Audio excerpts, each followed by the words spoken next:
Hey, Shalom Israel. First, I want to give all honor, praise, and glory to yahawah, bahasham, yahawashi, bahasham, raka, quadash. Double honors into the elders and apostles of GMS Great Millstone, who helped me sharpen my iron in this truth. And shalom to you, hopeful like brothers out there pushing this truth and honesty and sincerity. My name is Yeshaya, and I'm coming at y'all through the spirit of Yahweh, Bahasham, Yahawashi. And I'm going to do a quick video on be thou faithful unto death. And it's 1 Thessalonians. I'm going to start with 1 Thessalonians, the 4th chapter, and the 16th verse. And it says, "For the Lord himself has descended from heaven with a shout, with the voice of the archangel, with the trump of Yahawah Bahasham Yahawashi, and the dead in Yahawashi Mashiach shall rise first." Right? The dead in Yahawashi shall rise first. So death is a sacrifice that we're going to have to go through in this truth.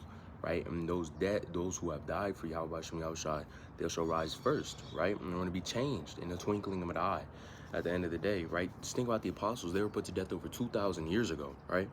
2,000 years ago, they never took the sea hip. They never idol worship. They never, cared about the image of the fucking beast. They never did any of that, right? They believed in Yahweh Bahasham Yahawashi and followed the law, statutes, commandments in his word and walked in an upright path their whole lives. And they were put to death for the sake of Yahweh Bahasham Yahawashi, right? They weren't put to death for the sake of the fact that they kept transgressing the law, because we know that sins lead to death, right? So the Lord will cast judgment upon wicked people and they will die, right? Some people claim that they may be in the truth, but they are so wicked that the Lord has them, fall out and die, right? But no, this is not the case here. These are upright people who, brothers and forefathers, right?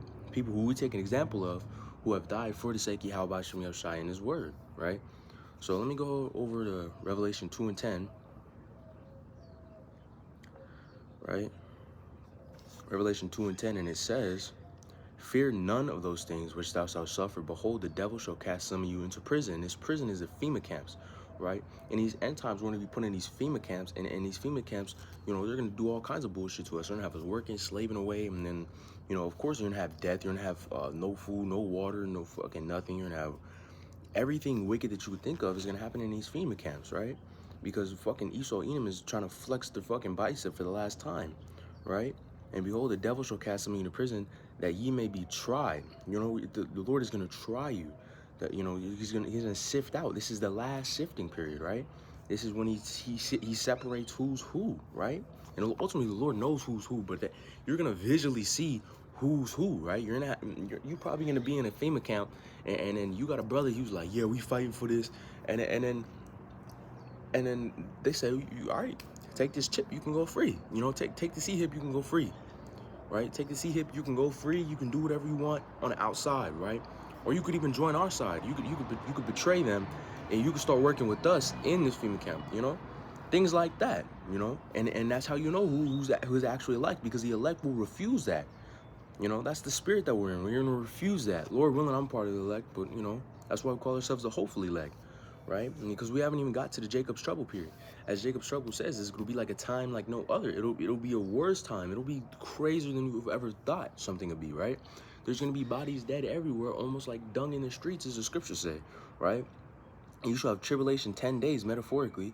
"Be thou faithful unto death," right? "And I will give thee a crown of life," talking about Ezra's the 2nd chapter, the crowning ceremony he saw in his vision, right?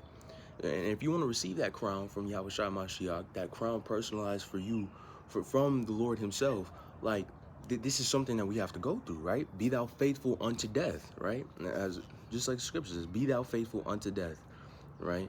Let me go quick grab Revelation 14 and 13 here. I got to move quick because I'm on break.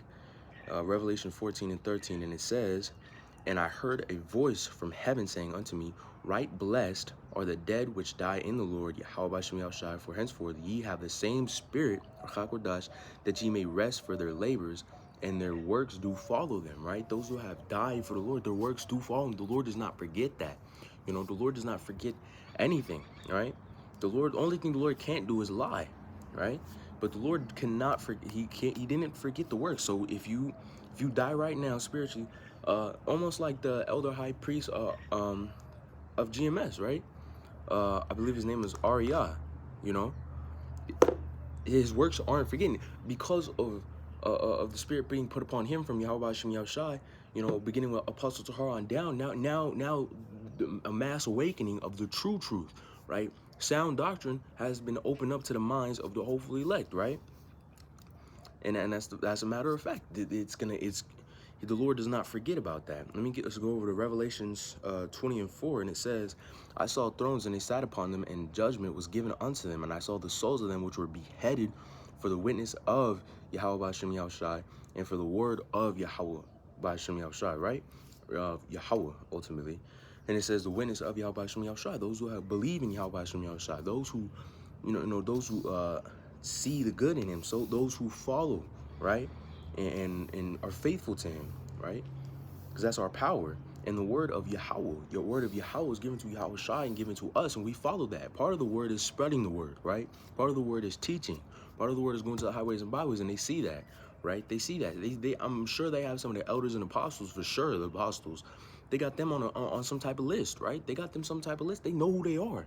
You know, they looking at them. Even the celebrities know them, right? Not that celebrities matter, but that's just how you know how far it goes. That's how much it reaches, right?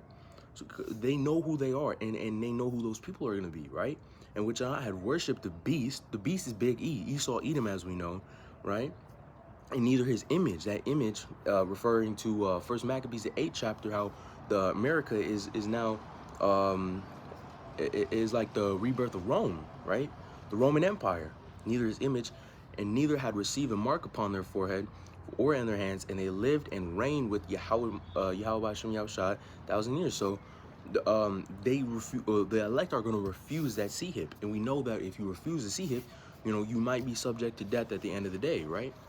And hopefully that was edifying. But I saw a brother sent me an article earlier, right? Let me get it real quick, just to kind of scan over it.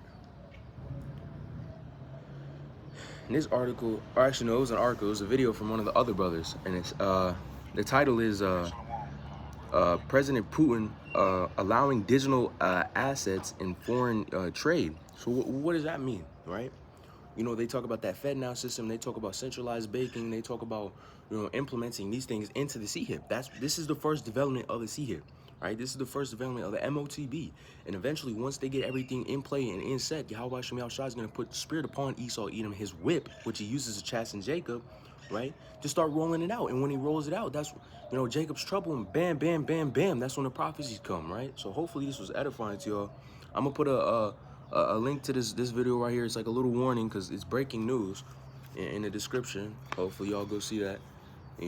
That I give all honor, praise, and glory to Yahawah bahasham yahawashi, bahasham quadash, and shalom.